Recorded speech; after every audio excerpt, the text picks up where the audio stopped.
देखिए, आज हम लोग गणित का छठा चैप्टर त्रिभुज प्रारंभ करने जा रहे हैं और त्रिभुज में मुख्य रूप से हम लोगों को जो पढ़ना है वह समरूपता पढ़ना है। क्या पढ़ना है? समरूपता। अब समरूपता नाम से सबसे पहले मैं आप लोगों को बताना चाहता हूँ कि समरूपता क्या है। समरूपता में दो शब्द हैं, सम रूपता। सम मतलब समान, बराबर, है ना, और रूपता मतलब रूप। रूप समझ रहे हैं ना, यानी एक समान रूप के क्या लगा हुआ है ना। यह एक संज्ञा के व्यक्त समरूपता भाववाचक संज्ञा है। समरूप विशेषण है, समरूप त्रिभुज विशेषण जब भी जैसे अच्छा आदमी है ना, काला भैंस, तो भैंस के पहले काला शब्द लगता है। उसी तरह समरूप त्रिभुज, समरूप वर्ग, समरूप आयत, समरूप व्यक्ति, समरूप बेंच, कुछ भी समरूप हो सकता है। समरूप का मतलब क्या हुआ? एक रूप वाले। रूप एक ही हो मगर एक नहीं हो, वो एक से अधिक हो, है ना। इसी प्रकार के गुण को क्या कहा जाता है? समरूपता। समझ में आ गया? लेकिन अब समरूपता प्रश्न उठता है कि किसका समरूपता पढ़ना है। तो किसका पढ़ना है? त्रिभुज का समरूपता पढ़ना है। इस समरूपता को समझने के लिए मैं त्रिभुज के अलावे अन्य भी उदाहरण लेने जा रहा हूँ, ठीक है। जैसे अगर अब मैं पूछूं कि आप वृत्तों के बारे में क्या कहेंगे? वृत्त छोटा हो या बड़ा हो, आप देखते हैं और कहते हैं कि जितने भी वृत्त हैं वो सब क्या है? एक समान है कि नहीं? एक ही रूप के हैं, चाहे छोटा है या बड़ा है ना।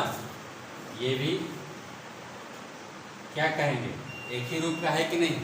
रूप इनका एक ही है, अलग अलग रूप। इस प्रकार से हम देखेंगे कि जितने भी वृत्त होते हैं वे सब एक दूसरे के क्या होते हैं? समरूप होते हैं। क्लियर? जितने भी वृत्त होते हैं सब एक दूसरे के समरूप होते हैं। इसके बाद पुनः मैं चर्चा करने जा रहा हूँ। जैसे मान लीजिए कि एक मैं यहाँ पर आयत लिया हूँ, अब मैं दूसरा एक वर्ग ले रहा हूँ, वर्ग। अब आप क्या कहेंगे? ये दोनों एक ही रूप के हैं या अलग अलग रूप के हैं? अलग अलग रूप के हैं, एक ही रूप के। लेकिन अगर बाय द वे में एक और यहाँ पर वर्ग ले लिया, एक यहाँ पर आयत ले लिया, अब आप क्या कहेंगे? मान लीजिए कि 1 2 3 4 कौन कौन समरूप है? 1 नंबर और ये दोनों क्या हैं? समरूप है। और भी कोई समरूप है? कौन कौन? 3 4 समरूप अभी नहीं कर सकते हैं आप, समरूप नहीं है। समरूप मैं ऐसे भी ले सकता हूँ, ये भी तो एक क्या है? आयत है। क्या ये समरूप है? एक ही रूप का है, एक ही रूप का। अब प्रश्न उठता है कि ये समरूप है, ये समरूप क्यों नहीं है, है ना। तो देखिएगा ध्यान से, तब समझ में आएगा। अगर यह 2 सेंटीमीटर का है, यह 2 सेंटीमीटर का, ये भी 2 सेंटीमीटर का, ये भी 2 सेंटीमीटर का है, तो ये 4 सेंटीमीटर 4, इसकी चारों भुजाएं और इसकी भी चारों भुजाएं कोण समकोण। कोण क्या है? समकोण है, ठीक है। ये समरूप है। यहाँ पर देखें कि ये 2 सेंटीमीटर 2 सेंटीमीटर, ये 6 सेंटीमीटर 6 सेंटीमीटर, ये 1 सेंटीमीटर 1 सेंटीमीटर, ये 8 सेंटीमीटर 8 सेंटीमीटर। इसको हम समरूप नहीं कर सकते। इसलिए नहीं कर सकते हैं कि इनकी भुजाएं समान अनुपाती नहीं है। समान अनुपाती का मतलब अगर चौड़ाई 2 है तो इसका एक मतलब, इसका अगर चौड़ाई 2 है तो इसका आधा हो गया, तो लंबाई भी इसका आधा होना चाहिए। अगर ये 6 है तो ये कितना होना चाहिए? 6 6 होना चाहिए, 3 होना चाहिए, तो समरूप होगा, अन्यथा समरूप नहीं होगा। क्योंकि आप साफ दिखाई दे रहा है कि ये चौड़ा ज़्यादा है और लंबाई इसके अपेक्षा क्या है, कम है। तो उल्टा हो गया ना, अगर जिस अनुपात में इसका चौड़ाई घट रहा है उसी अनुपात में इसका क्या घटना चाहिए, लंबाई भी कम हो। जैसे अगर बाई द वे मैं यहाँ ले लिया 1 और 3 का, तो कहेंगे कि ये समरूप है। ये 1 सेंटीमीटर, ये इन दोनों को क्या कहूँगा मैं, समरूप कहूँगा। देखिए कि देखने में भी एक जैसा लग रहा है ना, मगर ये देखने में एक जैसे, और ये कब संभव है, तो भी संभव है जब इनकी भुजाएं क्या हो, जैसे इसका 1 गुने 2 2 गुना है, तो 3 दुना 6, ये भी 2 गुना है, तब इनको क्या कहेंगे, समझ में आ गया। तो इससे क्या आपका क्या सीख मिलती है कि सभी वर्ग तो समरूप हो जाते हैं, लेकिन सभी आयत समरूप नहीं हो सकते हैं।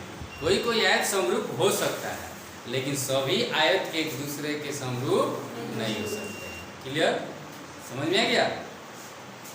इसमें त्रिज्या चाहे कोई भी हो, सभी वर्ग वृत्त जो होंगे वो क्या होंगे, समरूप होंगे।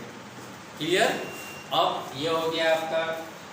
अब देखिए चतुर्भुज में तो बहुत सारे होते हैं, आपका वर्ग भी होता है, आयत भी होता है, समानांतर चतुर्भुज भी होता है। समानांतर चतुर्भुज, आयत भी एक समानांतर चतुर्भुज है। सम चतुर्भुज, वर्ग भी एक सम चतुर्भुज ही होता है, लेकिन वर्ग में क्या होता है, ऐसा सम चतुर्भुज जिसका अंतः कोण 90 डिग्री का होता है उसे वर्ग कहते हैं, और एक ऐसा समानांतर चतुर्भुज, समानांतर जिसके आमने सामने की भुजा बराबर और समानांतर हो, एक ऐसा समानांतर चतुर्भुज जिसका प्रत्येक कोण 90 डिग्री का होता है उसे आयत कहते हैं। क्या कहते हैं, आयत। तो यहाँ पर प्रश्न उठता है कि जितने भी चतुर्भुज हैं सभी चतुर्भुज एक दूसरे के समरूप नहीं होते हैं, सभी वर्ग एक दूसरे के समरूप होते हैं। वर्ग को अगर छोड़ दिया जाए तो आयत हो, समचतुर्भुज हो, समानांतर चतुर्भुज हो, या समलंब चतुर्भुज हो, या पतंग हो, वो भी 4 भुजा वाला होता है। ये जितने भी होते हैं ये एक दूसरे के समरूप नहीं हो सकते हैं। क्लियर। अब हम लोग बात करते हैं त्रिभुज की, इसकी बात करेंगे। तो देखिए क्या आपके मन में क्या विचार आता है कि जितने भी त्रिभुज होते हैं क्या सभी एक दूसरे के समरूप होते हैं, सभी त्रिभुज एक समान लगते हैं, हैं? नहीं लगते हैं। जैसे मान लीजिए कि मैं यहाँ पर एक त्रिभुज ले लिया और एक इसी का छोटा सा बच्चा यहाँ पर बना दिया। अब आप क्या करेंगे, 1 नंबर 2 नंबर, क्या ये 1 नंबर 2 नंबर समरूप है, समरूप है, देखने में एक जैसे लग रहे हैं।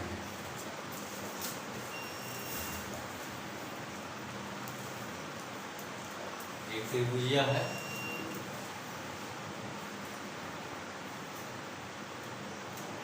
दूसरा त्रिभुज, इसका भी बच्चा बना दिया।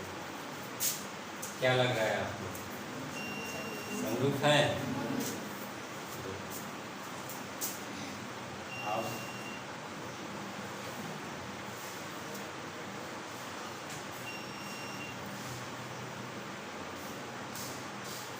5 नंबर, ये है 6 नंबर, इन दोनों के बारे में आप क्या कहेंगे, समरूप नहीं है, अलग अलग टाइप के लग रहा है, अलग अलग आकार जैसा लग रहा है, नहीं।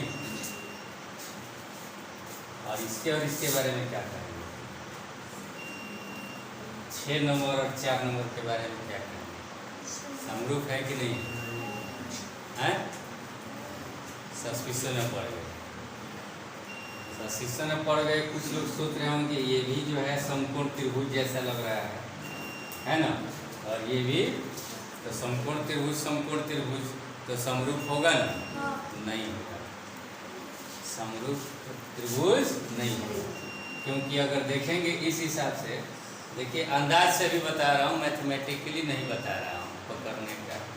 इसकी ऊंचाई देखिए और इसकी ऊंचाई क्या है, इसके अपेक्षा इसकी ऊंचाई कम, और चौड़ाई देखिए इसका ऊंचाई कम हो गया और आधार इसके अपेक्षा क्या हो गया। अगर ऊंचाई कम तो इसका भी ऊंचाई कम, तो आधार कम इसका भी आधार, इसका अगर कर्ण कम तो इसका भी कर्ण कम होना चाहिए ना, तो ना समरूप होने का चांस है। जैसे इसका ऊंचाई कम तो इसका भी ऊंचाई कम, आधार कम तो आधार भी कम, कर्ण कम तो कर्ण भी कम, तो ये एक दूसरे के समरूप, मगर ये एक दूसरे के समरूप। क्लियर। त्रिभुज में भी बहुत प्रकार होते हैं। त्रिभुज कितने प्रकार के होते हैं। त्रिभुज कुल 6 प्रकार के होते हैं। पहले त्रिभुज के प्रकार पर भी हम चर्चा कर लेते हैं, तो उसके बाद हम पुनः इस पर आएंगे। अगर हम बात करें त्रिभुज के प्रकार पर,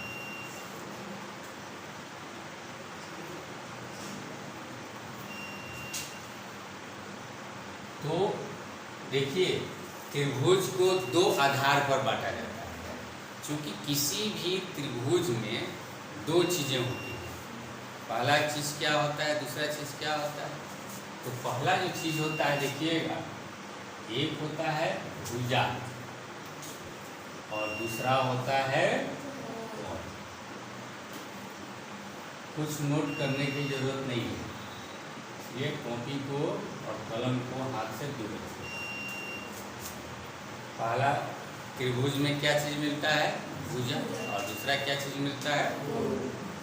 भुजा के दृष्टि से भी त्रिभुज को बांटा जाता है और कोण के दृष्टि से भी त्रिभुज को बांटा जाता है। भुजा के दृष्टि से अगर देखें तो त्रिभुज 3 प्रकार के होते हैं और कोण के दृष्टि से देखें तो त्रिभुज भी कितने प्रकार के होते हैं, 3 प्रकार के होते हैं। अब यहाँ पर हम ध्यान दें, सबसे पहले मैं बात करूँगा भुजा के दृष्टि से त्रिभुज कितने प्रकार के होते हैं। तो पहला जो प्रकार होता है वह होता है समबाहु त्रिभुज। कौन सा प्रकार होता है, समबाहु त्रिभुज। दूसरा जो प्रकार होता है वह समद्विबाहु त्रिभुज।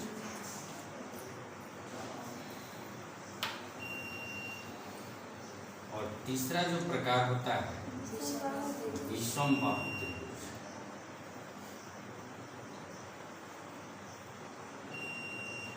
सब में अंतर होता है। ये देखिए हमने त्रिभुज लिखा है, त्रिभुज इसी में है, आपको दिखाई नहीं दे रहा है ना, लेकिन ये त्रिभुज है। मतलब त्रिभुज का यह संकेत है और त्रिभुज पढ़ते हैं, ठीक है। इसलिए मतलब ये चीज है समबाहु त्रिभुज, समद्विबाहु त्रिभुज और विषम बाहु त्रिभुज। क्लियर। सब में बाहु ऐसे। क्लियर। अब देखिए समबाहु, बाह समझते हैं ना, बाह मतलब क्या होता है, हाथ। बाह क्या होता है, हाथ, मतलब भुजा भी इसको कहते हैं। और तो हम जानते हैं कि त्रिभुज किसे कहते हैं, 3 भुजाओं से घिरे हुए क्षेत्र को त्रिभुज कहते हैं। या कुछ लोग कहते हैं 3 रेखाखंडों से घिरे हुए आकृति को या 3 रेखाखंडों से घिरे हुए क्षेत्र को त्रिभुज कहते हैं। तो 3 भुजा शब्द आया, बाह भी शब्द आया, और घिरा हुआ क्षेत्र। जितना भी मैं त्रिभुज बनाया यहाँ भी देखिएगा 1 2 3 भुजा है और 3 भुजा से घिरा हुआ क्षेत्र है। क्लियर। सम मतलब बराबर। एक ऐसा त्रिभुज जिसकी तीनों भुजाएं बराबर दूरी की हो या बराबर लंबाई की हो, ठीक है। बराबर है मतलब बराबर दूरी कह दीजिए, चाहे बराबर लंबाई का। अगर मैं अंदाज से बोलूं कि यह 5 सेंटीमीटर का है तो ये भी कितना का होना चाहिए, और ये भी 5 सेंटीमीटर। अगर मैं इस त्रिभुज का नाम दे दूं, इस त्रिभुज का नाम है त्रिभुज ए बी, इस त्रिभुज का नाम ऐसे दिया जाता है, त्रिभुज ए बी सी, है ना। ऐसा हम आदमी का नाम कहते हैं तो आदमी का नाम बोलते हैं कि राम श्याम, लेकिन त्रिभुज का नाम खाली राम श्याम नहीं होता है। जैसे आदमी बोलेंगे, आदमी उसका नाम क्या है ना, तो आदमी सुशांत, आदमी रवि, आदमी आशीष, मतलब वो क्या है वो भी बोलना पड़ता है। उसी तरह खाली ABC नहीं कहेंगे, क्या कहेंगे? इस त्रिभुज का नाम क्या है? अब ये हमारे इस त्रिभुज का नाम क्या है? तो ABC। ABC त्रिभुज नहीं है, त्रिभुज का नाम क्या है? त्रिभुज ABC। जब भी बोलेंगे तो क्या बोलेंगे? त्रिभुज ABC। क्लियर?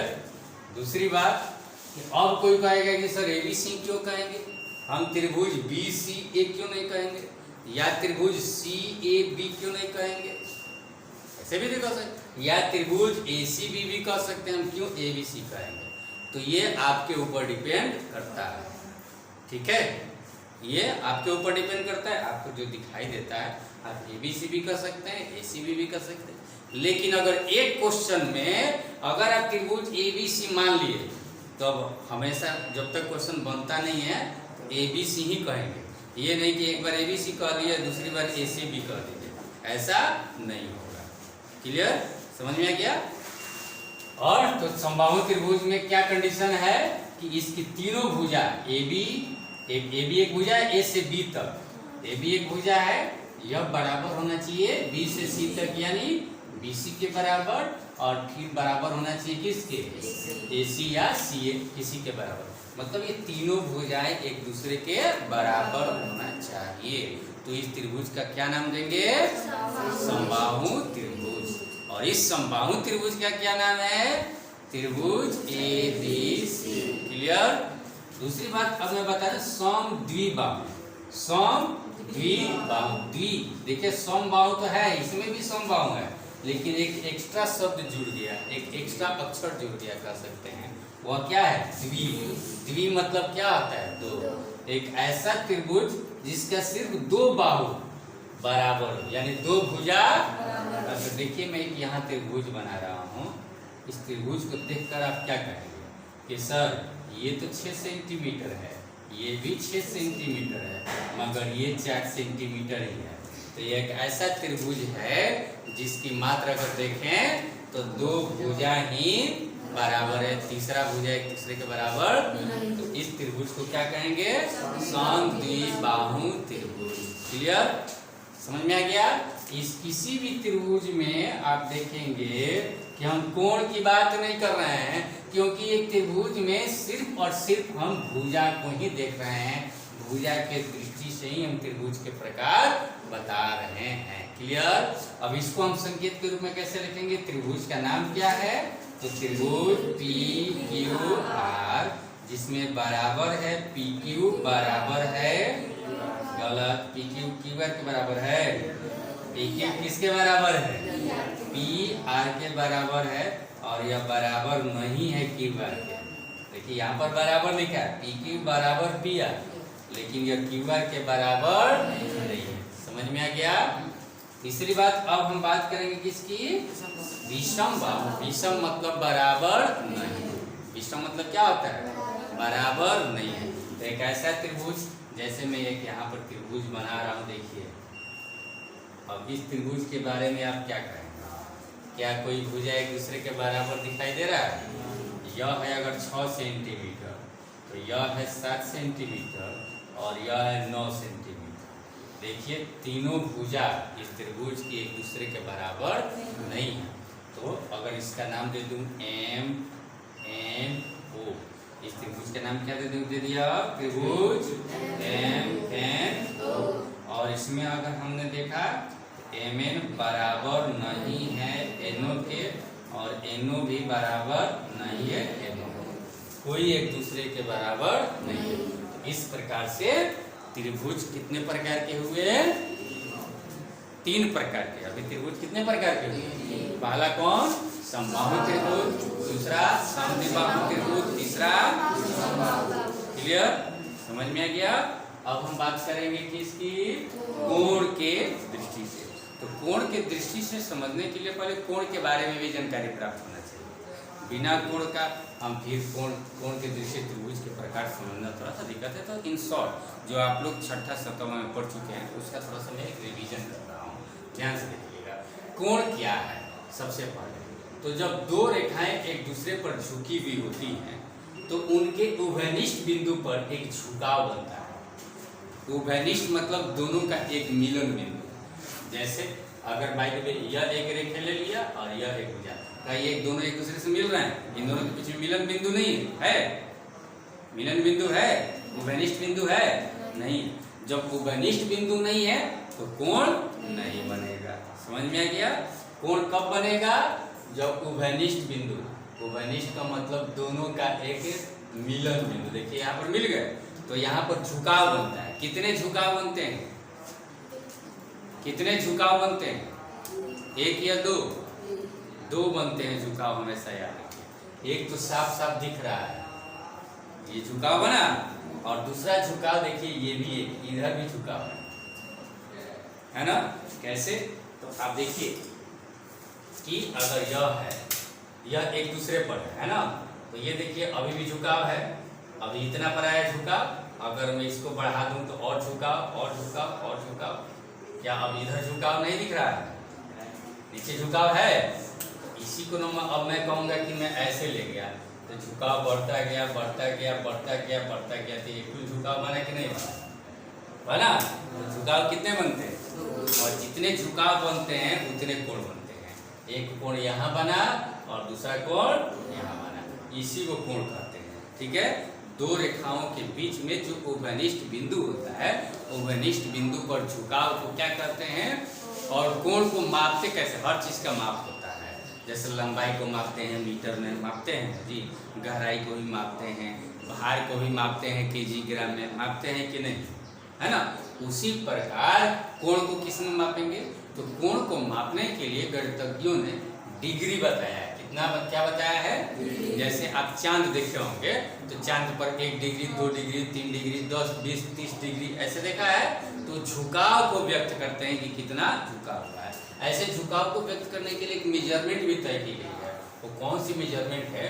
कहा जाता है कि मान लीजिए ये जमीन है, धरती है, और धरती पर अगर सीधा एक बांस गाड़ दिया जाए तो यह जो बांस गड़ता है अगर सीधा अगर है तो 90 डिग्री का होता है। कितना डिग्री? 90। इधर से भी और 90। और इस प्रकार से अगर बाय द वे इसको एक रेखा नहीं 2 रेखा मान लिया जाए, 2 रेखा कैसे? ये उभयनिष्ठ बिंदु हो गया, है ना? एक इधर से कॉलम है एक, और दोनों कॉलम एक दूसरे से मिला हुआ है, तो ये भी 2 रेखाओं का एक उभयनिष्ठ बिंदु हुआ।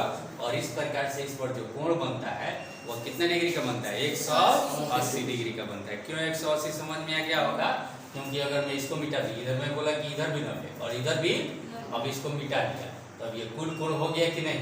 और कुल कोण कितना डिग्री का हो गया? 180 का हो गया। क्लियर? अब मैं क्या किया कि इसको घुमाकर, देखिए ध्यान से, ये 180 डिग्री है, इसको घुमाकर मैं ऐसे कर दिया तो और थोड़ा सा बड़ा हो गया ना, और घुमाकर थोड़ा सा मैं ऐसे कर दिया और 180 अब फिर 90 हो गया, उल्टा बांस कर दिया, नीचे जमीन में पाइप कर दिया तो 180 इधर बना था कितना? 180 और 90 और बढ़ गया, कितना डिग्री का हो गया? 200। और इधर कितना है? 90। अब इसको मैं मिटाकर इसको भी ऐसे घुमाकर फिर इसी पर ला दिया तो अब कुल कितना बन गया? यानी एक बिंदु पर कुल संपूर्ण कोण कितना डिग्री का बनता है? 360 डिग्री का। समझ में आ गया? तो ये कोण का बेसिक कॉन्सेप्ट मैंने समझाया। अब जो कोण का मेजरमेंट है, इस मेजरमेंट के हिसाब से भी कोणों के नाम दिए गए हैं। कौन कौन सा कोण का नाम दिया गया है? तो सबसे पहले देखिएगा, एक नाम सुनिएगा, इसको हम कहते हैं न्यून कोण त्रिभुज। क्या कहते हैं? न्यून कोण। पहले हम कोण की बात करेंगे। दूसरा बात करेंगे समकोण। तीसरा बात करेंगे अधिक कोण। क्या बात करेंगे? अधिक कोण। उसके बाद क्या बात करेंगे? अधिक कोण के बाद रैखिक कोण। क्या बात करेंगे? रैखिक कोण।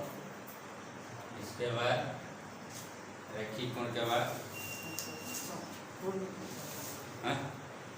रैखिक के बाद रिफ्लेक्स कहते हैं इंग्लिश में, रिफ्लेक्स एंगल।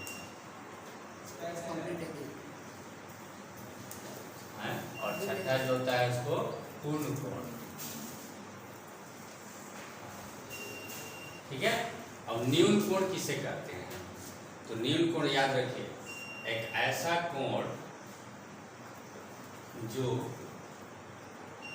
0 या 0 से बड़ा हो, 0 के बराबर या 0 से, लेकिन 90 डिग्री से छोटा हो। जैसे 30 degree, 40 degree, 50 degree, 80 degree, 89 degree तक कौन सा कोण कहलाएगा? लेकिन 90 डिग्री का अगर हो जाएगा तो उसे न्यून कोण। अगर कोण 90 डिग्री के बराबर हो जाए तो इसे समकोण कह देंगे। समझ में आ गया? 90 डिग्री से छोटा न्यून कोण, 90 डिग्री के बराबर अगर कोण हो तो समकोण, ठीक है। और 90 डिग्री से अधिक लेकिन 180 से कम हो तो ऐसे कोण को क्या कहेंगे? अधिक कोण। क्या कहेंगे? उसी प्रकार रैखिक कोण, तो यह अगर 180 डिग्री के बराबर हो जाए तो इसे क्या कहेंगे? रैखिक कोण कहेंगे। क्लियर? अगर रिफ्लेक्स एंगल की बात करें तो एक ऐसा कोण जो 180 डिग्री से अधिक हो, 180 डिग्री से लेकिन 360 डिग्री से कम हो, ठीक है। 360 से कम और 180 से अधिक, इसको क्या कहेंगे? रिफ्लेक्स एंगल कहेंगे, ठीक है। और पूर्ण कोण, तो पूर्ण कोण टोटल कितना डिग्री होता है? 360 से बड़ा नहीं होता। क्लियर? अगर ये कंसेप्ट क्लियर हो गया तो मैं आगे बढ़ता हूँ त्रिभुज के प्रकार, ठीक है। त्रिभुज का प्रकार मैं बोला कि भुजा के दृष्टि से 3 प्रकार और कोण के दृष्टि से कितना? 3 प्रकार, तो यानी कोण नंबर 4, त्रिभुज नंबर 4।